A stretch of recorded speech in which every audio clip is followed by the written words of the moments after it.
Bom dia, galera. Vamos lá para o nosso querido resumão da aula de hoje.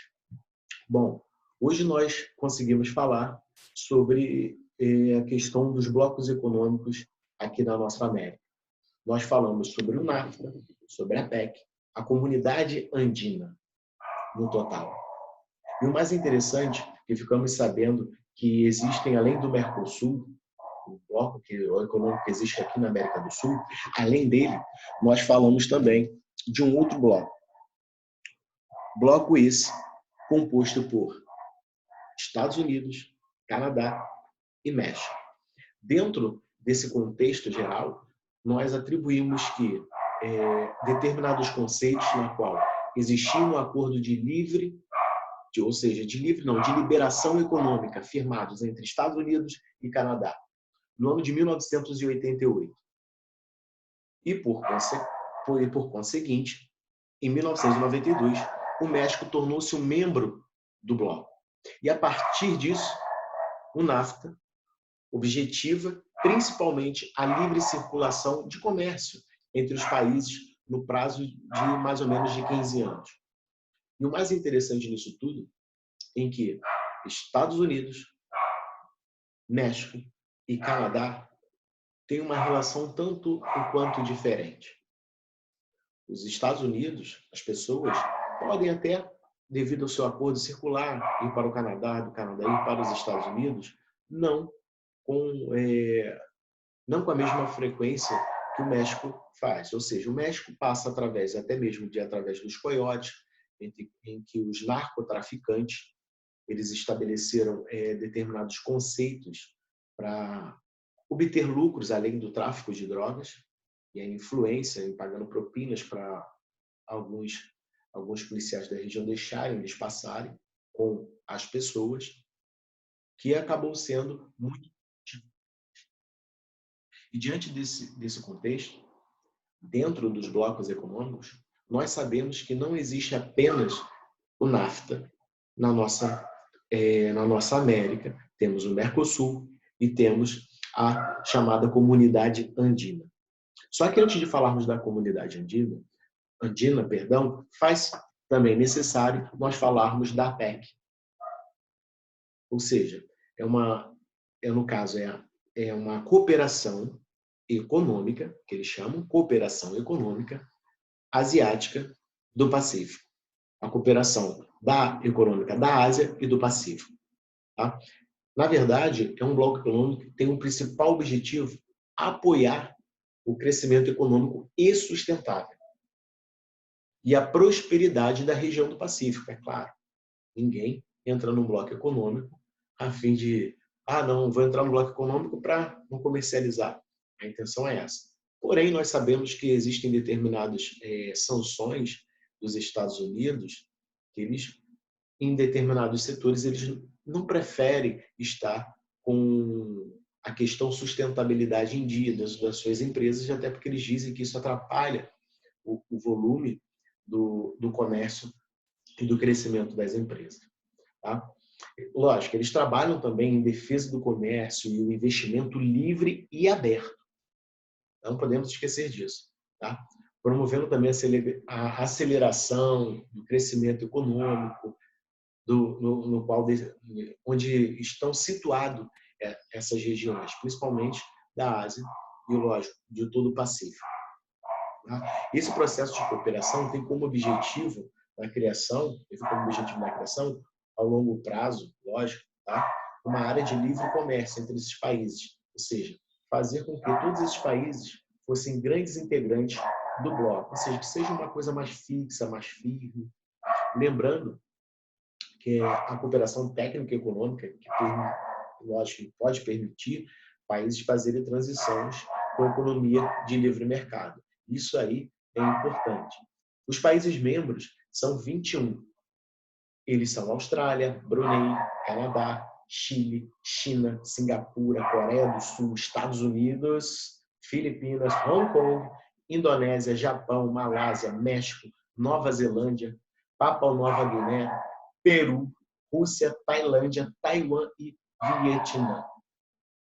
Professor, qual é o Vietnã? Vietnã, que corresponde frágil do Vietnã, chamado Vietnã do Sul, que vocês conhecem, certo? E até mesmo, de acordo com um processo histórico, tá? Esse bloco surgiu através, principalmente, tá? Do primeiro-ministro da Austrália, Bob Hawke, que ele ficou no poder entre 1983 até 1991. E lá em 1989, na Coreia do Sul, numa reunião entre os países da Ásia, que é a Associação das Nações do Sudeste Asiático, ele propôs, ou seja, o alargamento dessa associação. Ele queria ampliar. E dentro desse alargamento, tá, desse mesmo ano, 12 economias da região se reuniram em Canberra, no caso, a Austrália, e fundaram a APEC, lá em 1993. Bom, o ex-presidente dos Estados Unidos, Bill Clinton, o grande e poderoso Bill Clinton, estabeleceu a prática de uma reunião anual desses membros do bloco.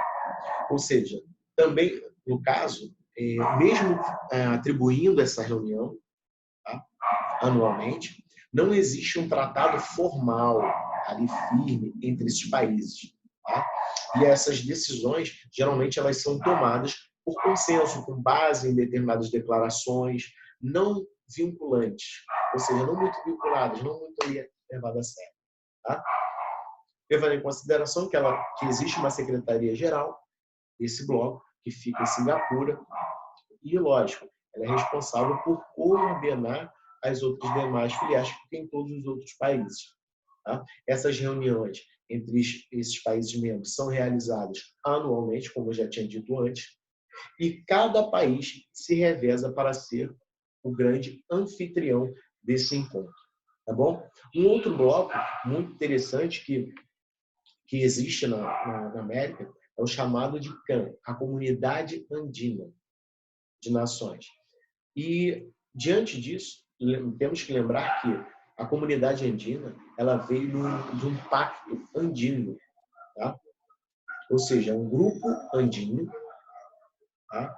Que corresponde hoje a um bloco econômico que foi fundado lá desde o dia 26 de maio de 1969 por países da América do Sul.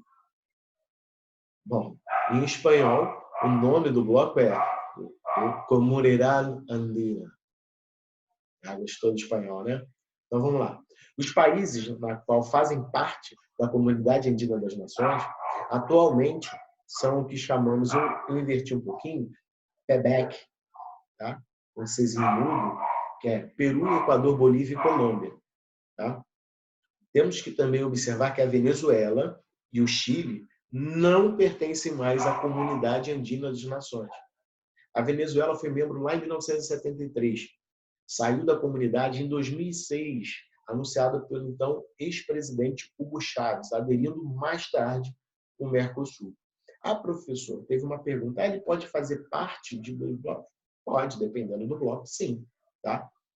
No caso, o Chile, ele entrou lá em 1969 também, tá? E permaneceu até 1976, quando, na época, entrou o grande Augusto Pinochet, que apontava que algumas incompatibilidades econômicas e diferenças de interesses não correspondiam ali com o Chile dentro do bloco. Tá? Ele, atualmente, o Chile, é um dos países associados. E, lógico, nós temos que diferenciar também países associados e países observadores. Preste bem atenção. Além dos membros, dos principais membros, a comunidade andina apresenta alguns países associados, como Brasil, Argentina, Chile, Paraguai e Uruguai. Levando em consideração, além dos países associados, nós temos os observadores. Observadores, nesse caso, na comunidade andina das nações, nós temos o México e o Panamá. Beleza? Espero que vocês tenham gostado desse resuminho, tá bom? Aquele beijo. Fiquem com Deus, tá? Curta o canal aí, bonitinho. Segue, inscreva-se, tá ok? Dá um like, tá? Um grande beijo, um abraço forte e fiquem com Deus, tá bom?